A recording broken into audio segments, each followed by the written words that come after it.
Hola chicos, ¿qué tal? Otra vez estamos acá, continuando con la clase. Eh, Sabemos el curso que es elaboración de formas farmacéuticas, ¿no? El tema que habíamos visto en la clase anterior era en sí el sistemas dispersos heterogéneos, en este caso emulsiones, ¿no? Ya habíamos visto los temas con respecto a emulsiones, también ciertas propiedades que tenían y lo más importante, las consideraciones que debemos tener al elegir un tipo de emulsión, ¿no? Recordar de que las emulsiones tienen una fase dispersa y una fase dispersante, ¿no? O también llamamos una fase interna o una fase externa, ¿no? En este caso vamos a ver ahora este mismo tema de emulsiones, pero cómo es que sufre, ¿no? Una desestabilización. Porque generalmente eh, las emulsiones, como les había comentado, no, en caso, en forma más general, sistemas dispersos heterogéneos, no son su problema, ¿no? En la formulación o la elaboración de una forma farmacéutica es la estabilidad, ¿no? Pero ahora vamos a ver en qué casos se consideraría eh, de que eh, una emulsión no sea estable, ¿no? Vamos a ver, ¿no?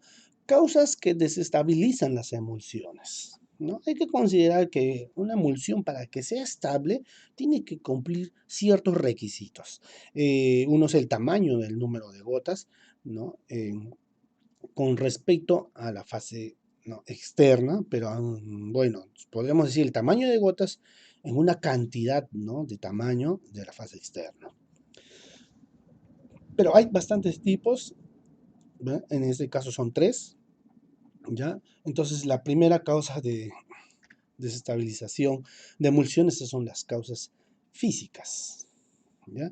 En cuanto a su formación, como por ejemplo de cremas, ¿ya?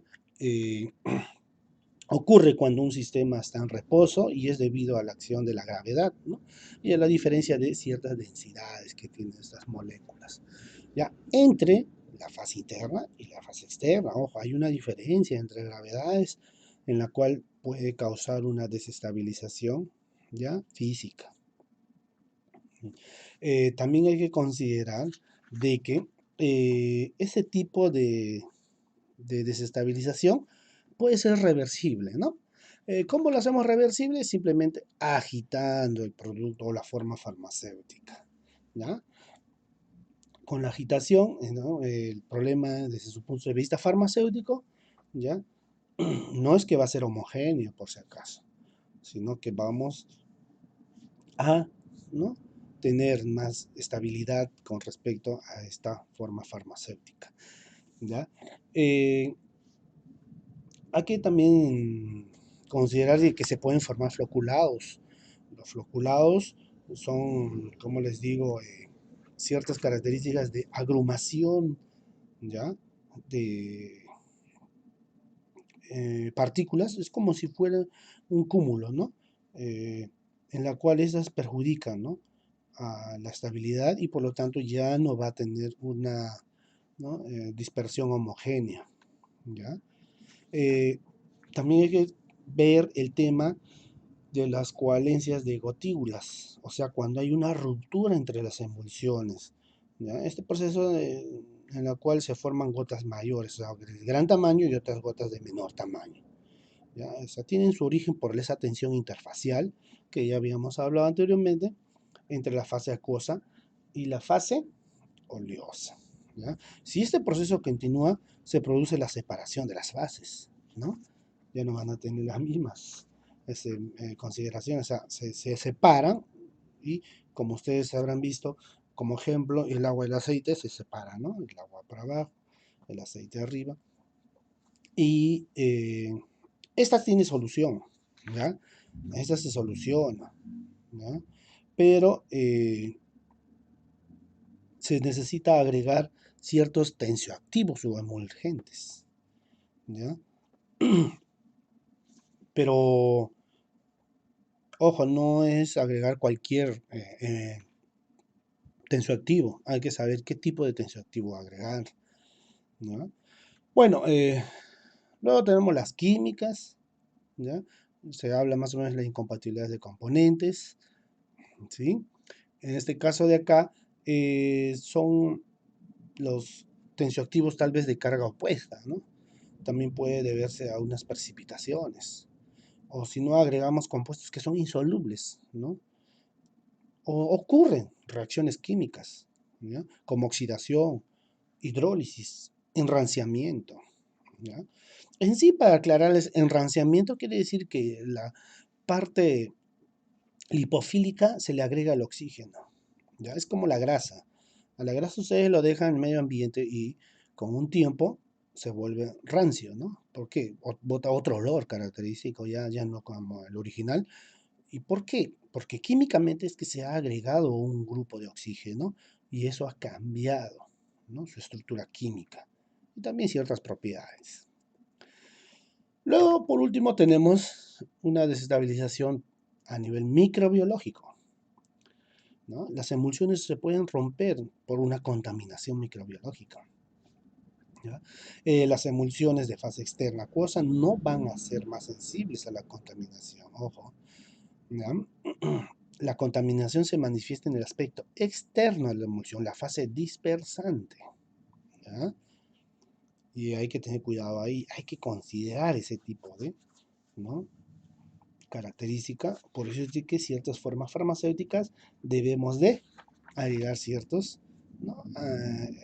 Estabilizantes, aparte de eso, antimicrobianos y antioxidantes, ¿no? Para que no tengan esas alteraciones químicas, ni físicas, ni microbiológicas, ¿ya? Bueno, ahora vamos a ver y vamos a detallar, ¿no? Una por una.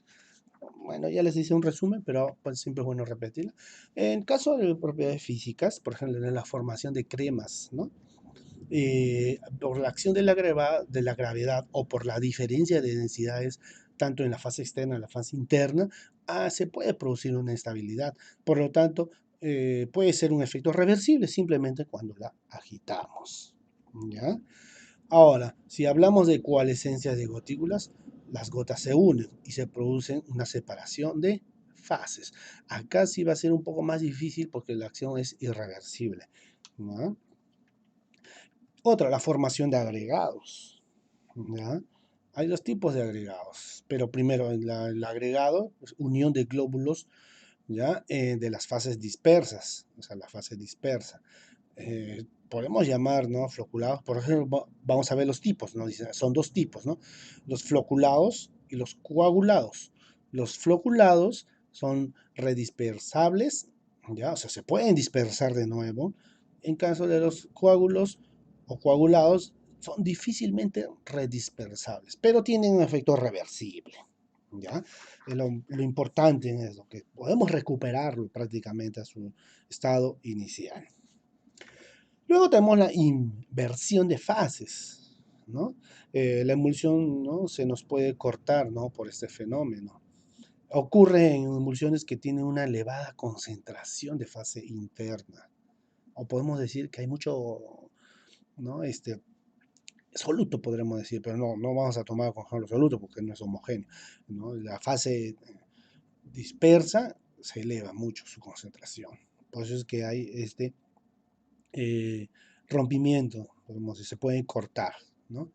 También cuando hay la presencia de cambios bruscos de temperatura o por último por la adición de componentes, ¿no? Otros tipos de componentes que capaz podemos decir agregar su característica organoléptica, por ejemplo el color, sabor, olor, y podemos ocasionar una inversión de fases. Y este ocurre, ¿ya?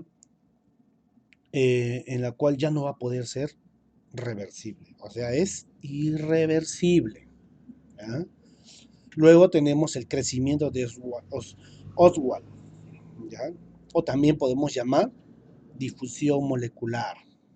Bueno, en este fenómeno lo que sucede es que las gotas, ¿ya? Más pequeñas se disuelven, ¿no? En otras gotas, ¿ya? Y estas llegan a aumentar de tamaño, engrandecerse, ¿ya? Debido a esta diferencia, las presiones internas entre glóbulos de distintos tamaños, ¿ya? Ocasionan esto, ¿no? Que haya gotas que se disuelvan en otras, ¿sí? Otras gotas mayores. Y eso, como nos dice una vez más, les aclaro, es debido a las presiones dentro de los glóbulos, ¿sí? Bueno, hasta aquí son estas inestabilidades físicas, ¿no? De las emulsiones, ¿ya? Espero que la hayan tenido un poco claro. Ahora vamos a ver de las químicas. En caso de las químicas, ya habíamos hablado, y una vez más les repito, es por las incompatibilidades entre los componentes, ¿ya? Eh, en algunos casos, estas precipitan, ¿ya? Hay una precipitación, ¿ya? De emulsificantes por adición de otros compuestos que son insolubles. ¿No? Y pueden ocurrir ciertas reacciones de oxidación e hidrólisis, ¿ya? Y ranciado también, como les dije, ¿no? Ahora, bueno, vamos a ver las, ¿no? Inestabilidades microbiológicas, ¿no? Eh, la fase acuosa es la más sensible. ¿Por qué? Porque es la fase externa, ¿no? Generalmente le vamos a llamar así acuosa porque generalmente se utiliza agua, ¿ya? Y por eso le decimos la fase acuosa es la más sensible. Porque el agua es, ¿no? Es un compuesto fundamental para la supervivencia de cualquier ser vivo, ¿ya?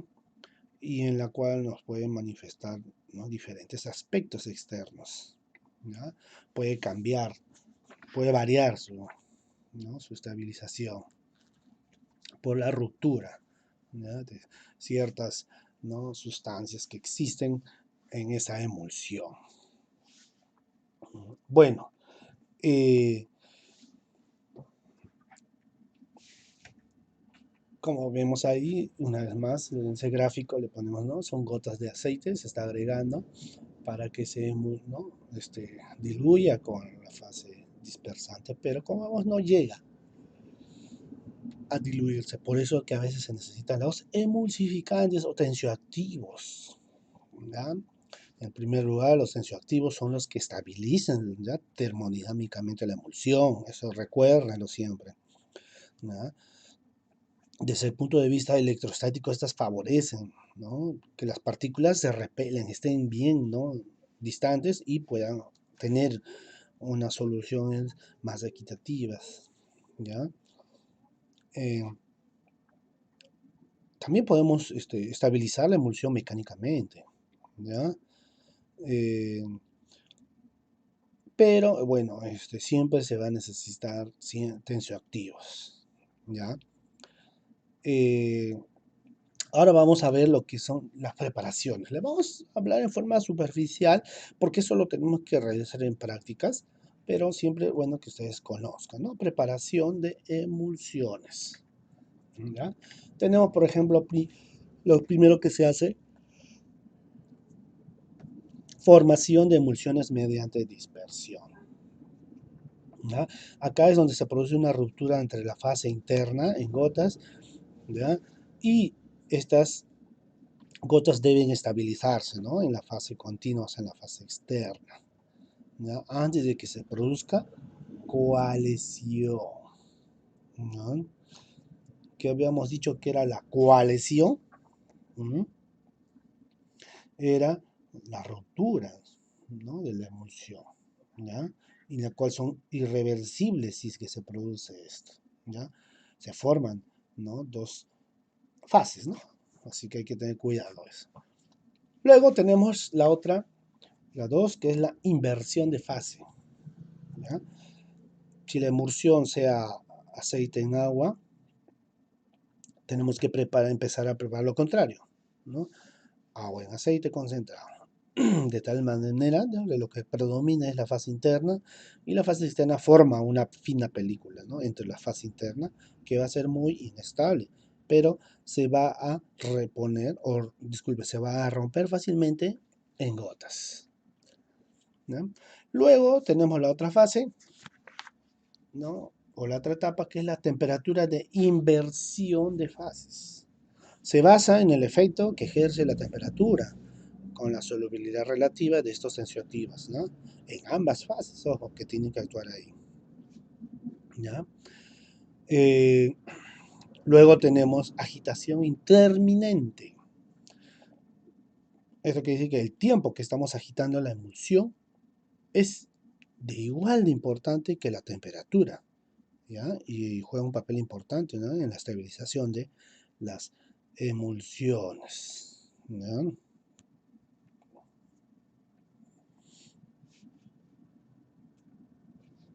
Bueno, hasta aquí estamos viendo, ¿no?, la forma de preparar, que lo vamos a ver en el laboratorio. Ahora, eh, antes de eso, toda emulsión necesita un control, ¿no? ¿Por qué? Porque tienen ciertas propiedades, ¿ya?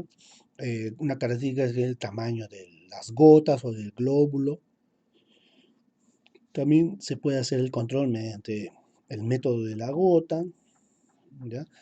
También según el colorante, puede ser lipófila o hidrófila, en la cual se teñirá, ¿no?, la fase en la que es soluble, ¿no? Bueno, son pruebas de control que también se realiza, ¿ya?, en laboratorio, incluso en la materia de técnicas de control y calidad, ¿ya? Y también te puede determinar si por ciertos materiales o mater- eh, equipos, ¿no? Bueno, ahora vamos a pasar a lo que es la emulsificación y agentes emulsificantes. O sea, hay que elegir qué tipos de emulgentes, ¿no? Pero hay que conocer los tipos de emulgentes, ¿ya? En la cual no hay una regla empírica, así que nosotros podamos determinar, ¿no?, cierto tensioactivo en una mezcla, ¿ya?, emulgente, para que sea más estable, ¿no? Los emulgentes solamente se eligen, ¿ya?, en forma particular para cada emulsión y debe ser estable, ¿no?, con inercia química, o sea, no tienen que alterar su acción, sí que hay principios activos involucrados ahí, ¿ya? Vamos a tener tres tipos de emulgentes, ¿ya? Primero tenemos los tensioactivos, ¿ya? Los tensioactivos, ojo, dentro de los tensioactivos vamos a tener diferentes tipos. Tenemos los aniónicos, los catiónicos, los anfóteros y los no aniónicos. No, disculpen, los no iónicos, ¿ya? Luego tenemos otro tipo de emulgentes, debe decir los coloides y materiales de origen animal. Por ejemplo, tenemos los derivados de esteroles, los coloides hidrofílicos, ¿ya? Para aclarar, antes de seguir avanzando, otra vez el tensioactivos, tanto aniónicos, iónicos, ¿no? En el caso de los no iónicos, son los más importantes porque no poseen cargas, dicen, ¿no? Presentan problemas de compatibilidad, ¿ya? En este caso podemos tener como ejemplo el sorbitán, que le llamamos conocido como SPAN, o los polisorbatos, también conocidos como los tiwis, ¿no? Los alcoholes grasos, como alcohol cetílico, no etílico, cetílico, ¿ya? En caso de los aniónicos, ¿ya?, tienen una carga polar negativa, ¿no? Su nombre lo dice, ¿ya? Son compuestos sulfonados o sulfadatados, ¿ya? Como el jabón también puede ser una de ellas, ¿ya? En caso de los catiónicos, tienen una carga positiva, su nombre lo dice, pero estas presentan una toxicidad. Pero la ventaja que tienen estas es que son bactericidas, ¿ya? Pero esto no se utiliza tanto en la industria farmacéutica, más que, claro, está involucrado ahí, pero lo que más se utiliza es en las formulaciones de desinfectantes, ¿ya? Tenemos los sales de amonio cuaternarios, que son tóxicos, pero ojo, nos ayudan bastante para desinfectar. El peridinio, ¿no? Otro conocido, capaz lo hayan conocido, ¿ya? Eh, Luego tenemos los tensioactivos anfóteros. Esos tensioactivos anfóteros, bueno, tienen una cabeza, ¿no?, polar o negativa, en función, o sea, va a depender de su pH. Por ejemplo, tenemos la lecitina. La lecitina, ojo, es un fosfolípido que está indicado para la nutrición parenteral, ¿no? Ojo. Eh, la lecitina también protege. Es un ácido graso esencial. En unos casos lo consideran en biología. ¿Ya? Bueno, ahora vamos a proseguir con el segundo tipo de emulgentes, que tenemos los coloides y materiales de origen animal. Tenemos los derivados de esteroles, ¿sí? Y los coloides hidrofílicos, ¿no? En el caso de los derivados de esteroles, tenemos todo lo que es ceras sólidas, podríamos decir, casi sólidas, como la cera de abeja, la lanolina, quien no la ha usado, en el caso de las cremas, ¿ya? Las grasas alcohólicas, como de las que se derivan de la lana. En caso de los coloides hidrofílicos, ¿ya? Tenemos los polisacáridos vegetales semisintéticos también, como la carboximetilcelulosa sódica, que es muy usada, ¿ya? Y la goma acacia, ¿ya? Eh, luego tenemos el otro grupo, que son las partículas sólidas, ¿ya? Finamente divididas, ¿ya? Ahí tenemos los hidróxidos de metales pesados, ¿sí? Las arcillas, los pigmentos, ¿ya? Estas se administran junto con otros emulsificantes para que aumenten la viscosidad, más que todo, ¿ya? Ya no sean tan cremosos, imaginemos, sino que sean un poco más ungüentos, ¿no? Más pastosos, ¿ya? Bueno, chicos, antes de terminar, todas esas emulsiones se miden por el HLB, ¿no? El HLB es el balance hidrofílico lipofílico, ¿ya? Con eso se mide, ¿ya? Cuando está por encima, o sea, una buena emulsión se considera que cuando no pase por encima, ¿ya? Del HLB, ¿no? El número 8, ni que esté por debajo, ¿ya? O sea, el rango del HLB es 8, ¿ya? Mm. Bueno, siempre es bueno considerarlo porque después lo vamos a ver en el caso de los cosméticos, que se utiliza bastante el HLB, ¿no? Dependiendo de ciertas características que tenga, ¿ya? También, como les dije, habíamos visto las emulsiones múltiples, por ejemplo, el aceite en aceite o el agua, aceite en agua, que estas mayormente se utilizan en sistemas de liberación controlada, ¿no? Sus principios activos. También existen las microemulsiones, que ahí sí ya tienen un surfactante, ¿ya? Es un poco mejor, la tecnología es mucho mejor y generalmente se usa, ¿no? A nivel transdérmico y tópico, ¿ya? También son termodinámicamente estables, ¿sí? Por eso es de que hay diferencia. Por ejemplo, capaz ustedes habrán visto una emulsión, dicen, ¿no? Ustedes ven la emulsión transparente. Ah, no, es una microemulsión.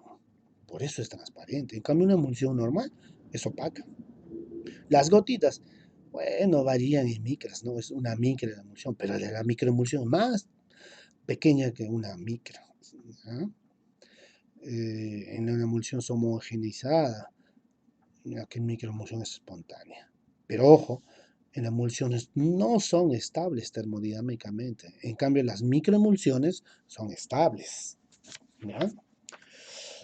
Bueno, chicos y chicas, hasta acá es el tema de emulsiones, ¿no? En la siguiente clase vamos a ver sistemas dispersos heterogéneos, pero ya no emulsiones, sino suspensiones y geles, ¿ya? Bueno, nos vemos, un gusto, bye.